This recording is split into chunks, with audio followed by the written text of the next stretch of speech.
Chapter 96, The Player. Date, 33380, second quarter. Chalice Theocracy. Safe, hollow Iron Confederacy border. Chalice Theocracy. Aris folded the note and placed it into his pocket fingers, trembling slightly. I am not leaving anywhere. I'm going to find that lock or whatever it's called. Fox's tail flicked with agitation. Of course we will. I can't mock her like this or bite her leg. She'll report me. The next day was an off-day, classes suspended for some temple ceremony Aris didn't care about. He and Fox made their way to the underground cemetery complex, a place whispered about in hushed tones among students. The entrance stood behind the eastern wing of the academy, a stone archway descending into darkness. The cemetery complex was like an underground building, part vault and part dungeon. Ancient stone walls lined with niches for the dead. Aris and Fox entered, hearts pounding, afraid of what they might find. The air smelled of earth and old incense. Candles flickered in alcoves, casting dancing shadows across carved names and dates.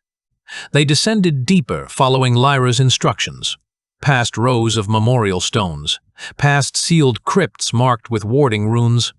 Then, in a circular chamber lit by a single brazier, they saw him. Rathvos stepped into the torchlight, his heavy armor glinting gold and crimson. The key dangled from his hand, a small sphere of worked metal that caught the firelight. Even without his helmet, he looked like he could crush stone just by glaring at it. Looking for this? His voice echoed off the stone walls. Fox's tail puffed up like a bottle brush. Great. This guy. Aris froze, mind racing. Sir Rathvos, I. Don't try to spin me a tale, boy.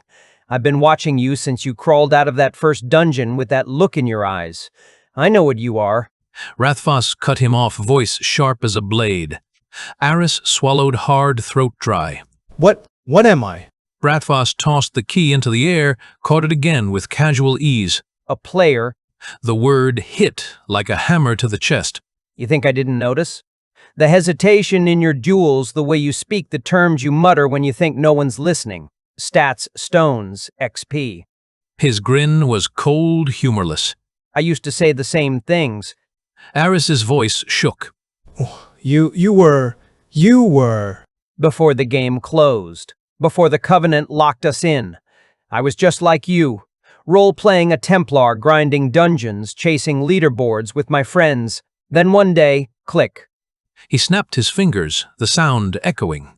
I was alone that day, and stuck here by myself. Aris stared, disbelief warring with recognition. The pieces were falling into place. You got stuck. Stuck, stranded, forgotten. Rathvos looked at the key, expression distant. But the NPCs didn't know. They thought I was one of them. So I played along, lived, taught, watched generations of new students rise and die, thinking this was a world, not a cage. Aris's mind raced, questions tumbling over each other. Then why not help humans? Why stay silent? Because helping gets people killed. I tried once. Headmaster found the kid, handed him to the High Priestess's guards himself. Rathvos said, voice dropping low and dangerous. He stepped closer, boots scraping on stone. He dropped the key onto the floor with a heavy clink. It rolled slightly before settling. Don't chase ghosts. Don't go looking for memories. Finish your classes. Graduate. Get a nice quiet job. Be a scribe librarian. Pretend to believe their sermons. That's how you survive. Aris shook his head, anger rising. You expect me to live like this? Watching people die in dungeons, watching them experiment on students? Rathvos's eyes softened just for a second. Something human flickered there. You think I like it? Every time a student dies, I am hurt. But I learned the hard way. Now I am hard on them to make them quit and go back to their parents. But when I see you sticking around refusing to quit, I tried to back you up with the human faction and you ran away from them. That's... Aris started. This Lyra woman, she is an NPC, I presume. I don't know why she is a spy and why you're with her, but she will get herself killed and take you with her. He bent down, picked up the key and a faintly glowing memory stone that had been hidden in his other hand. He stepped forward and handed both to Aris. The metal was warm, humming with stored power. You are smart. Either find a way out or stay in and become one of them, truly one of them. Those are the only ways to survive this place. Aris took the items with trembling hands. Why are you helping me? Because I'm tired of watching kids die. Rothfuss said. He turned to leave, then paused. And because, maybe just maybe, you're stubborn enough to find that third option, I never could. His footsteps echoed away, leaving Aris and Fox alone in the flickering firelight. Fox looked up at him. Well, that was unexpected. Aris stared at the key and memory stone in his hands. He's been trapped here for years. Decades, maybe. Alone. And he still tried to warn you, to protect you. Yeah. Aris tucked the items carefully into his inner pocket. Let's get out of here. We have work to do. Safe, hollow Iron Confederacy border. Demir had finished the rough patches of his 5-piece suit. The armor hung on a stand beside the forge, gleaming in the firelight. He was almost ready mentally and physically. As ready as possible to protect his friends, his new town, everyone he'd come to care about. Sin arrived with Timmy, both carrying bundles of crude iron and leather parts. They dropped them on the workbench with heavy thuds. We thought this might be useful. I'm brewing some potions with Priestess Nea. Demir looked up from the leather he was working. Thanks, Timmy. Thanks, Sin. But I'm mostly done with metalwork. I'll be adding leather parts now. I have some leathers from the last raid, the ones you found in the chief's tent. Yeah, those were great quality. Timmy said, examining the armor pieces. Demir raised his head from his work hammer, pausing mid-swing. When we survive this, I'll make good weapons for you, too. When we survive, Sin said, rolling his eyes. His returned joy was slowly fading. He was again becoming the dark, brooding Sin after learning his father was dead when he was captive with the goblins. Sin, we will get through this. Demir said firmly. then what? These goblins are endless. Now again they're coming to kill us, enslave us. There is no rest until they're all gone. All those NPC races. Marco was approaching with 2 sandwiches wrapped in cloth. If I knew you kids would be here, I'd have brought more. No thanks. Scouts should return today with estimates. I'm not hungry. Sin brushed Marco off and walked toward the town center, shoulders hunched. Timmy watched him go with worried eyes. Sorry, Marco. He's still tense. Don't worry, I can understand. Marco said gently. Demir took one of the sandwiches and bit into it. Bread and salted meat, simple but filling. How many do you think this town can handle? Marco's expression grew serious. 2,000 at most. 3,000 if we're lucky and fight perfectly. The unspoken truth hung between them. They both knew what was coming would be more than that. Much more. Later that afternoon, as Demir was fitting leather straps to his armor, Kilgore approached. The assassin's blade swirled in his hand in lazy circles. He looked a little drunk, eyes slightly unfocused. Good news. Only 5,000. He said, voice dripping with sarcasm. Marco's face went pale. 5,000? Demir's hands stilled on the leather. We have fighting capacity of maybe 150 people. How are we going to stand against 5,000? We can't. Marco said hollowly. Kilgore laughed, the sound bitter and harsh. Down your alcohol, boys. Spend your day well, because there may not be a tomorrow night. He walked away, blade still spinning, leaving them in silence. Demir looked at his armor, at the forge, at the town he'd helped build, of 5,000. The number echoed in his mind like a death knell. He returned to his work hands, moving automatically. If this was their last day, he would spend it doing what he did best, creating, protecting, surviving. Outside, the sun began its slow descent toward the horizon, painting the sky in shades of orange and red, the color of blood and fire. Chapter 97. The First Wave. Date 30/30/80, second quarter. Iron Confederacy. Safe Hollow. The dawn broke red over Safe Hollow painting, the wooden palisade walls in shades of blood and fire. Demir stood at the center of the town square, buckling the final strap of his newly crafted armor. The 5-piece C-rank full plate gleamed in the morning light, chest piece etched with intricate wolf motifs, pauldrons curved like fangs, gauntlets reinforced with layered steel leg guards that sang with each movement, and a helm crowned with a subtle crest. Each piece had taken days of grinding, forging, tempering. Each strike of his hammer had been a prayer. And the biggest win was the system recognizing it as a set and granting 10% bonus to each stat. He flexed his fingers inside the gauntlets. Perfect fit. The weight distributed evenly across his shoulders, the articulation smooth enough for combat. He felt like a fortress wrapped in steel. Thalia called from the wall, her crimson hair tied back tight, staff already crackling with faint blue energy. Looking good, blacksmith. Almost makes you look dangerous. Demir grinned despite the knot in his stomach. Almost? Marvin approached the two and smirked.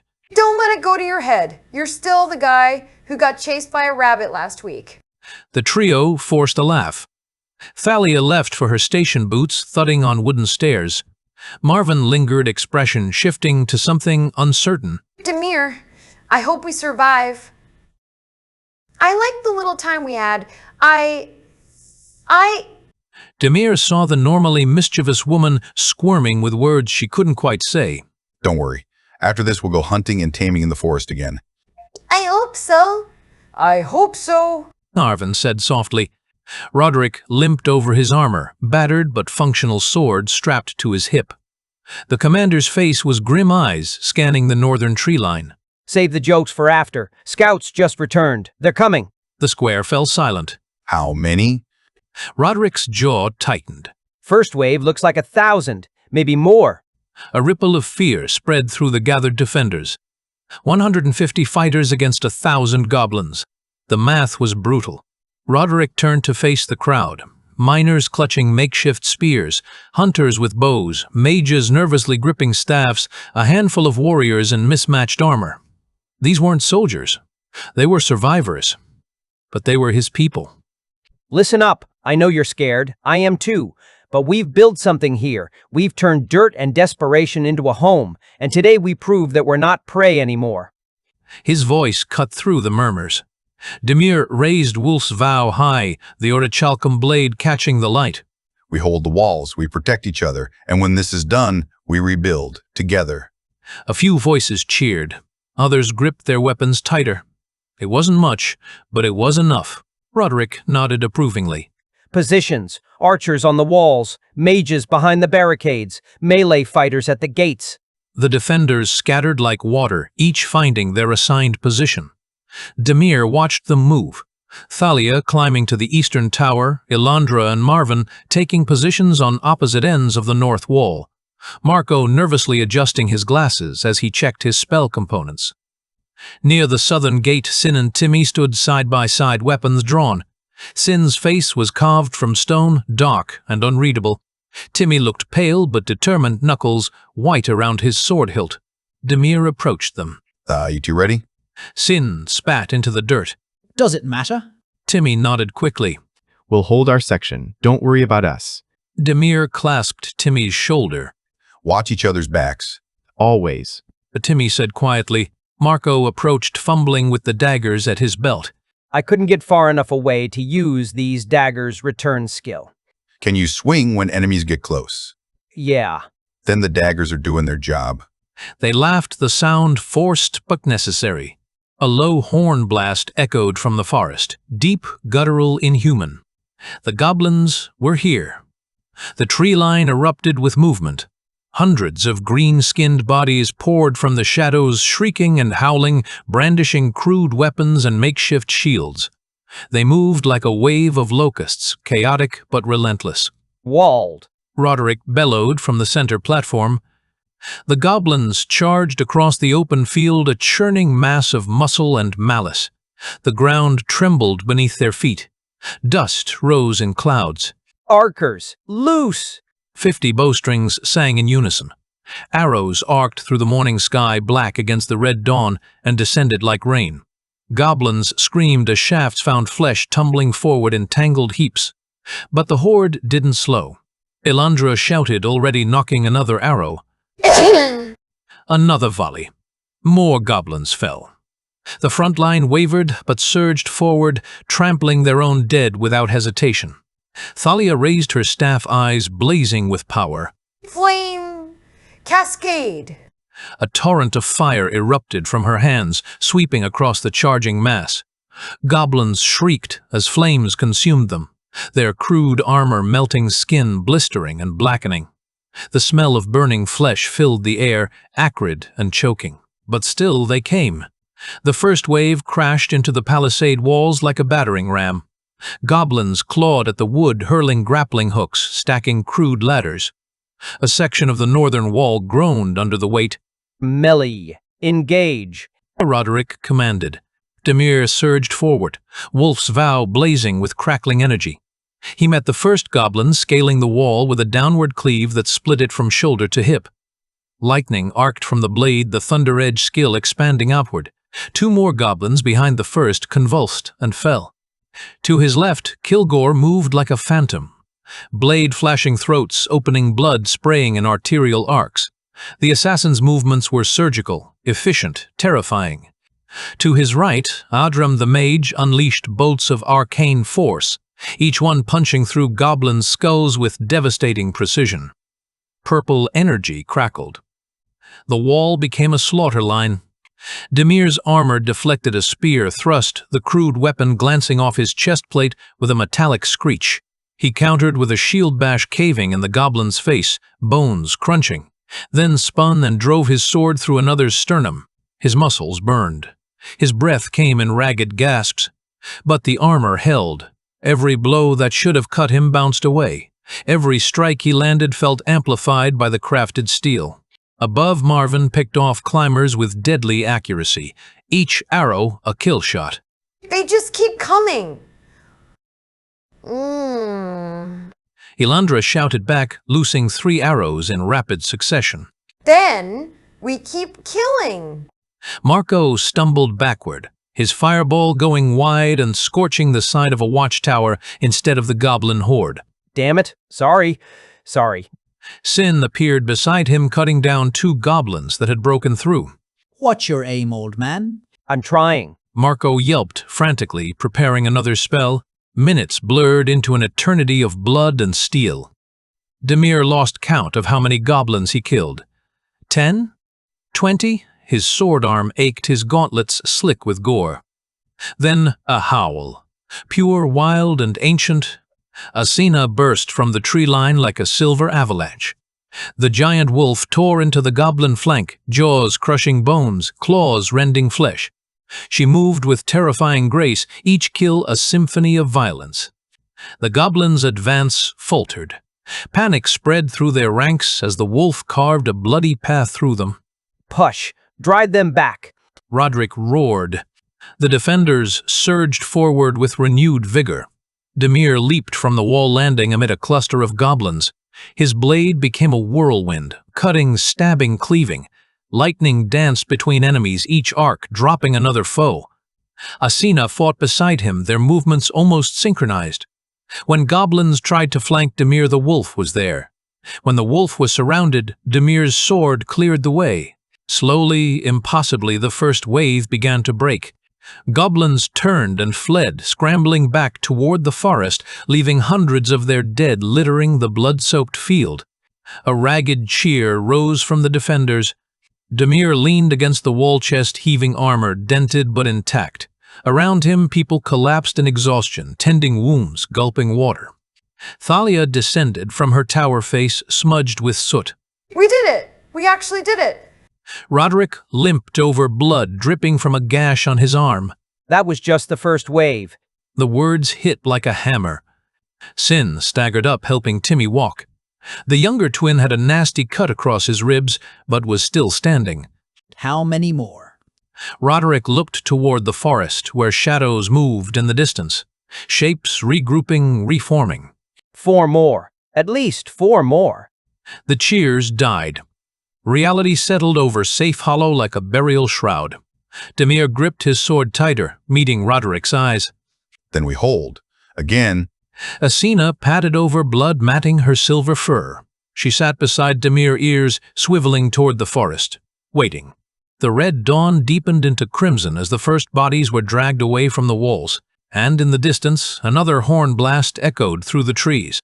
Chapter 98, The Grinding Assault. Date 3/30/180, second quarter. Iron Confederacy, Safe Hollow. The second horn blast came too soon. Demir had barely caught his breath when the forest erupted again. But this time the goblins emerged in organized ranks. Shields lopped spears bristling forward, war drums pounding a steady rhythm that shook the earth. 1,500 strong. They hadn't lost anyone yet, but exhaustion from the first wave and minor wounds were taking their toll on the defenders.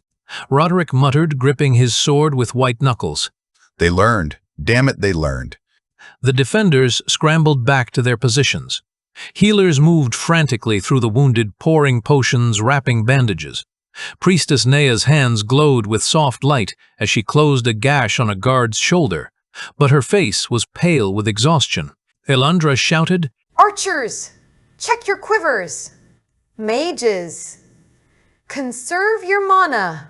Demir surveyed the walls. Already cracks showed in the northern palisade. Bodies, both goblin and human, had been hastily pulled aside, but the blood remained slick and dark.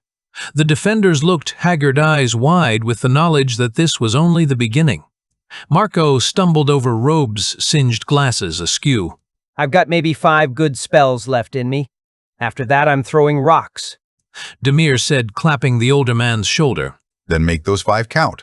Sin appeared, dragging Timmy behind him. The younger twins' ribs were wrapped in crude bandages already spotted with red. He needs rest. I'm fine. Timmy protested weakly. You're bleeding. Sit this one out. Sin snapped. Demir said quietly. We need everyone. But if you fall, Timmy, you're no good to anyone. Stay behind the second line. Support from there. Timmy nodded reluctantly. Sin's jaw clenched, but he didn't argue. The goblin drums grew louder, closer. This time, they didn't charge blindly. They marched. A disciplined advance, shields raised, spears angled. Behind them, crude siege ladders were carried forward by larger goblins, their muscles bulging with unnatural strength. Thalia's voice rang from the tower. Here they come. Brace. The first arrow volley struck the goblin shields with a sound like hail on tin roofs. Most deflected harmlessly. A few found gaps, throats, legs, unarmored shoulders. But the formation held. Elandra hissed. Damn, they're actually using tactics. Mages, break their formation. Roderick bellowed. Thalia raised her staff, sweat beading on her forehead. Meteor shard. A chunk of flaming stone materialized above the goblin ranks and plummeted downward. It struck with devastating force, obliterating a wedge of shield-bearers and sending bodies flying. The formation wavered. Adram stepped forward, hands weaving intricate patterns. Lightning. Blue-white electricity arced through the goblin front line, jumping from shield to spear to helmet. Goblins convulsed and collapsed, smoke rising from their charred flesh. But the gaps closed immediately. More goblins surged forward, trampling their dead, maintaining the shield wall. They reached the palisade. Ladders slammed against the walls. Dozens of them all at once. Goblins swarmed upward, shields protecting their ascent. Melee, hold the walls. Roderick's voice cracked with desperation. Demir met the first goblin cresting the wall with a brutal overhead strike. Wolf's vow cleaved through the creature's shield and skull in one motion. He kicked the body backward, sending it crashing into the climbers below. But 3 more replaced it immediately. He fought with mechanical precision. Block, parry, strike, step. His armor absorbed blows that would have killed him. A spear scraped across his pauldron, another glanced off his helm. He barely felt them through the adrenaline and terror. To his left, Kilgore became death incarnate. The assassin moved through goblins like smoke through a candle flame. Appearing, killing, vanishing. Blood followed in his wake. To his right, a section of wall began to buckle. Oh! Someone screamed. North wall falling. Help! Demir turned to see wood splintering, goblins pouring through the gap like water through a dam. Defenders fell back overwhelmed. Demir roared. Asina. The giant wolf was already moving. She hit the breach like a silver comet, jaws snapping, claws tearing. Goblins flew through the air, broken and screaming. She bought them seconds, precious bloody seconds. Marco appeared at the gap, hands shaking, glasses cracked. I've got this. I've got. He stumbled. The spell went wild. Instead of hitting the goblins, a massive fireball erupted directly in front of the breach, engulfing 3 human defenders in flames. Marco's scream was raw with horror. Wank. No. Sin was there in an instant, dragging one burning defender away from the fire. Timmy appeared despite his injuries, throwing water from a bucket. But it was too late for two of them. The breach widened. Goblins poured through, spreading into the town square. Chaos erupted, civilians fleeing, guards scrambling to form a new defensive line. Demir leaped from the wall, landing, hard armor clanging. He charged into the goblin mass blades, singing. Each swing dropped an enemy, but more kept coming. Asina fought beside him, a whirlwind of fur and fangs. Together they held the square, a two-creature wall of violence.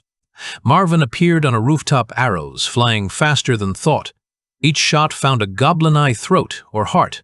Fall back to secondary positions. Now. The defenders retreated in controlled panic, abandoning the outer walls to reinforce the inner perimeter. The town was shrinking, compressed by the goblin tide. Thalia unleashed another meteor shard, this one landing directly in the breach. The explosion bought them minutes to regroup. Demir found himself back to back with Roderick. Both men were drenched in blood. Whose they couldn't say. We can't hold like this. They'll grind us down. Roderick gasped. We don't have a choice. Audrum appeared, face gray with exhaustion. I'm out. No mana left. I can only use basic spells. Kilgore staggered up, a deep gash across his shoulder. I'm slowing down. Can't keep this pace. Sin and Timmy fought nearby, covering each other's blind spots. Timmy's movements were sluggish, his bandages soaked through. Sin kept glancing at his brother, fear cracking through his dark facade. Then, slowly, the pressure began to ease.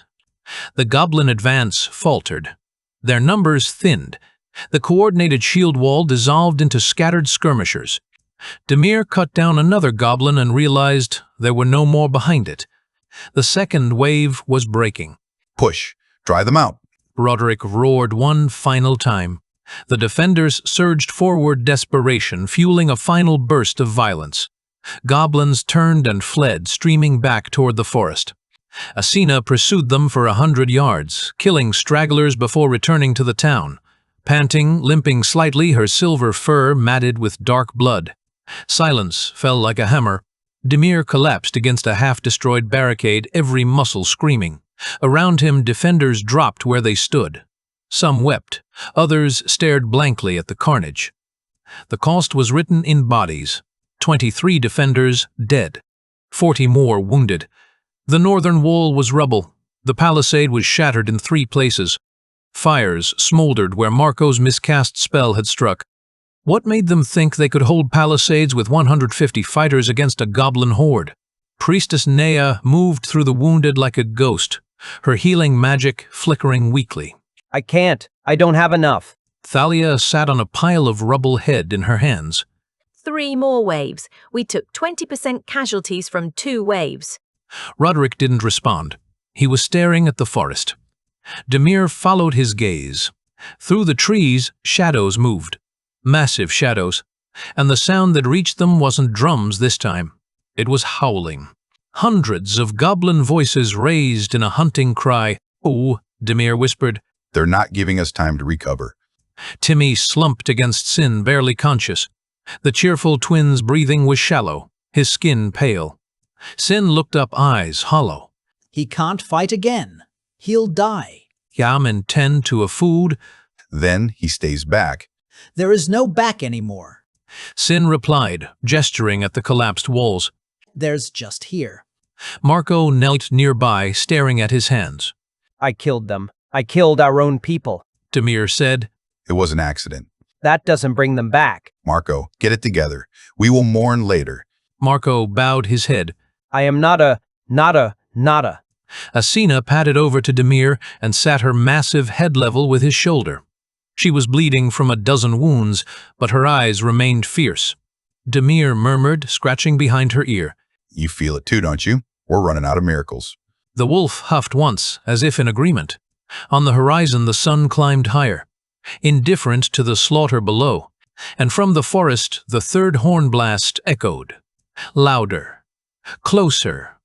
Roderick stood, legs shaking. Everyone up, now. Nobody moved. I set up. We don't get to quit. We die standing or we live kneeling. Choose. His voice cracked. Slowly, agonizingly, the defenders rose, battered, broken, but standing. Demir gripped Wolf's vow, the blade gleaming with goblin blood. His armor was dented, straps loosened, but it still held. Sin pulled Timmy to his feet, half carrying his brother. Together. Like always. Sin whispered. Together. Timmy nodded weakly. The third wave emerged from the tree line, 1,500 more goblins, and this time they brought battering rams.